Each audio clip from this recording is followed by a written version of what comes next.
realest one that's repping. Oh my God, if I die, I'm a legend when they lay me down. I da ću ljudi našu pokazati kako dobiti free skinove u Counter Strike Global Offensive. I da, uđite na ovaj sajt CSGO Double i tu se logate preko Steama. Evo, idete free coins, ukucate ovaj kod i idete, dobit ćete 500 ovih para, 500 kredita, idete u all items i odmah na početku možete uzeti, samo idete default, ideš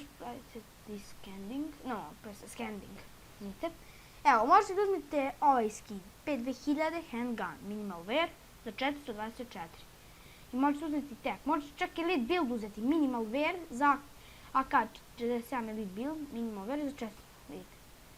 A kako dobiti još poena, možete, idete deposit i ovdje sad idete tu neke vaše skinove.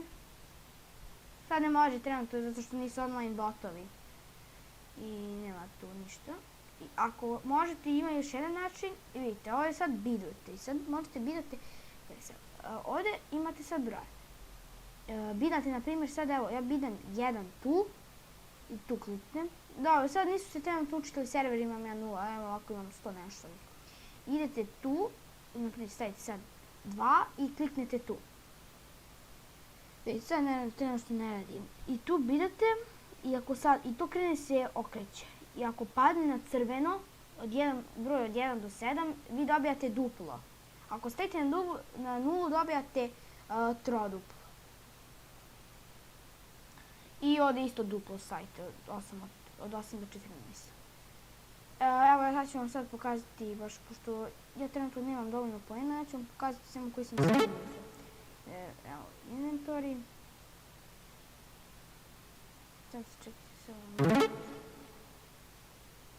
Evo, Counter Strike Global Offensive. Evo, ja sam uzeo ovaj skin. M4S Blue Tiger i sa ovim stikerom. On je koštao na sajtu 1000 onih poena. A ovo moja prava cijena. Nije baš nešto ne vredi. I ovaj skin sam isto uzeo preko tog sajta. Glock 18 Catacombs. I da, i ovo sam isto uzeo. Tu nije bilo skupo, oko 200 onih poena. To je to. I da, ljudi.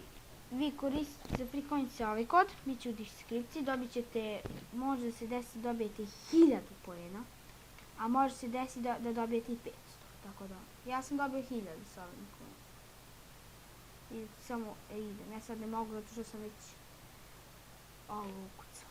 Dobro, to je to, mi se vidimo u sljedećem klipu, ćao!